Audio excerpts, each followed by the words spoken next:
Assalamualaikum warahmatullahi wabarakatuh. Anak-anakku sekalian yang soleh dan solehah, insyaallah pada hari ini kita akan mempelajari kembali mata pelajaran akidah akhlak pada materi bab 3, beriman kepada hari akhir atau hari kiamat. Beriman kepada hari akhir artinya ialah meyakini bahwa hari akhir itu akan terjadi pada saat yang ditetapkan oleh Allah Subhanahu wa taala. Kapan itu tidak ada yang tahu. Tidak ada yang mengetahui kapan hari kiamat terjadi, bahkan Nabi Muhammad pun tidak tahu. Namun beliau telah menjelaskan beberapa tanda-tanda akan terjadinya hari kiamat.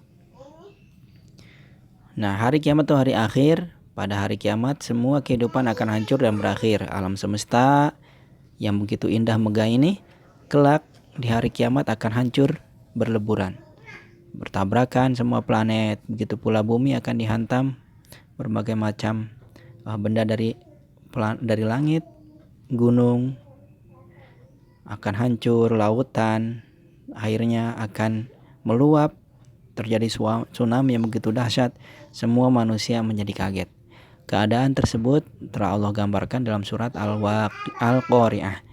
Di situ Allah menjelaskan tentang keadaan hari kiamat. Ya.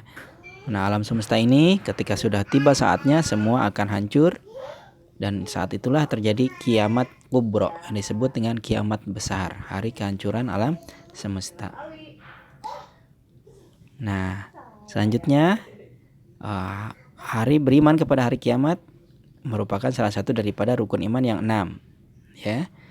Yang pertama, rukun iman yang pertama ialah beriman kepada Allah, yang kedua beriman kepada malaikat, ketiga beriman kepada kitab suci, keempat beriman kepada nabi dan rasul, dan yang kelima beriman kepada hari kiamat yang sekarang akan kita bahas ini, yang sedang kita bahas ini. Dan yang keenam beriman kepada qada dan qadar. Ingat, rukun iman ada 6, sedangkan rukun Islam ada 5. Kalian wajib membedakannya ya, jangan sampai tertukar. Selanjutnya, di dalam Al-Quran Allah sebutkan berbagai macam nama hari kiamat. Biasanya nama-nama tersebut mengabarkan tentang keadaan hari kiamat tersebut ya. Di antaranya di buku kalian ada 9.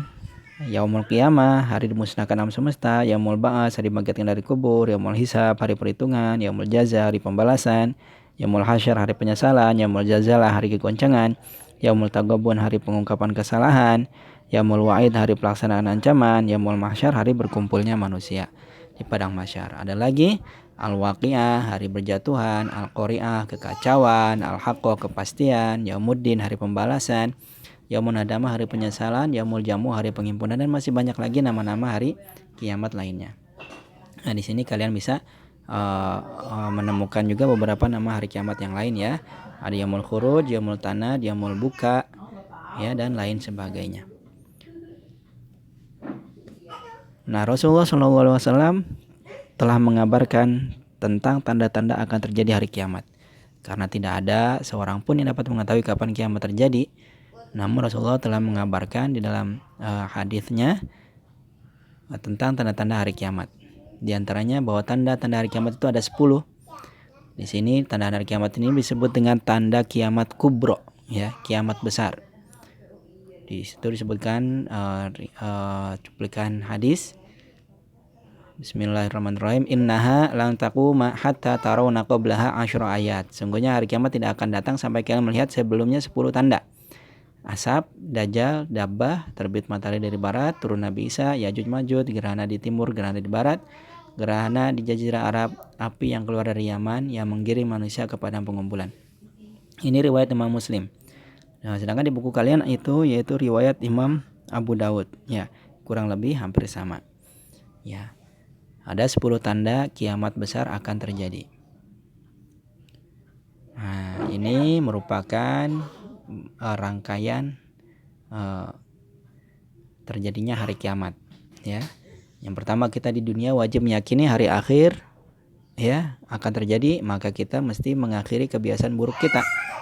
Perbuatan dosa, kesalahan, kebiasaan buruk, akhlak yang buruk mesti kita rubah menjadi akhlak yang baik, menjadi ibadah dan menjadi kebiasaan yang baik. Kemudian setelah itu akan terjadi kiamat sugro. Kiamat sugro itu arti kiamat kecil, yaitu ialah kematian. Kemudian akan terjadi pula kiamat kubro, itu kiamat besar. dengan tanda-tandanya yang 10. Kemudian setelah kiamat kubur terjadi akan terjadi yaumul barzakh, alam barzakh yaitu alam kubur.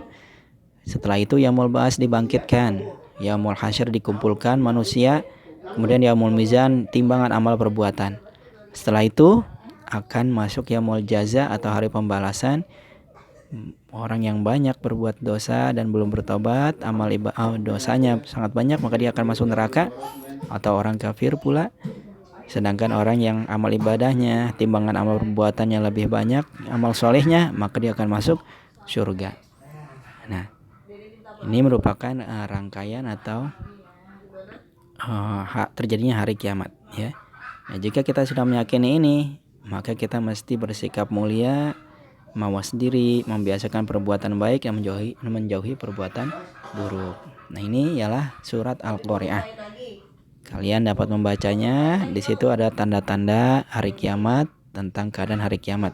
Di situ disebutkan yauma yakunun nasu kal farashil mabthuth. Pada hari itu manusia seperti kupu-kupu yang bertebaran, gunung-gunung seperti bulu yang dihamburkan, dan lain sebagainya. Ya, itu merupakan sehingga kelak manusia akan ada yang masuk ke dalam neraka, disebut neraka hawiyah, yaitu api yang sangat panas. Nah, macam-macam kiamat ada dua, ada kiamat sugro, ada kiamat kubro. Kiamat sugro, kiamat kecil ialah kematian dan bencana yang terjadi di alam dunia. Sedangkan kiamat kubro ialah hancurnya alam semesta. Nah, ini beberapa peristiwa terjadi di hari kiamat. Yaumul ba'ats dibangkitkan, yaumul hasyr dikumpulkan, yaumul hisab akan dihitung amal perbuatan, kemudian yaumul mizan timbangan amal manusia, dan yaumul jaza hari pembalasan surga dan neraka. Nah, setelah kita mengimani hari kiamat, maka perilaku yang kita mesti perbuat mencerminkan perbuatan beriman kepada hari kiamat ialah yang pertama, senantiasa bertakwa kepada Allah dengan melaksanakan berbagai perintahnya dan menjauhi larangannya. Disiplin melaksanakan sholat 5 waktu, mencintai fakir miskin, yang diwujudkan melalui ucapan, sikap, perbuatan, menyantuni, memelihara, mendidik anak yatim, penuh kasih sayang, berperilaku baik terhadap sesama manusia. Begitu pula kita mesti lebih taat beribadah kepada Allah, menggunakan waktu hidup di dunia sebaik-baiknya untuk bekal kematian, menjauhi perbuatan maksiat dan mempertebal keimanan kita kepada Allah Subhanahu wa Ta'ala. Itu merupakan beberapa bukti cerminan perilaku mencerminkan beriman kepada hari kiamat. Mudah-mudahan sedikit kalian bisa memahaminya. Itulah beberapa penjelasan dari Pak Ahmad tentang beriman kepada hari kiamat. Nah, selanjutnya kalian buka halaman 54, kalian kerjakan latihan, kemudian keterampilan kinerja praktik, ya. Cukup kalian isi nomor 2-nya saja yang di dalam kotak, itu ya. Kemudian skala sikap. Nah, itu saja materi untuk hari ini. Terima kasih. Wassalamualaikum. Tetap semangat, tetap jaga kesehatan, jangan lupa sholat 5 waktu. Wassalamualaikum warahmatullahi wabarakatuh.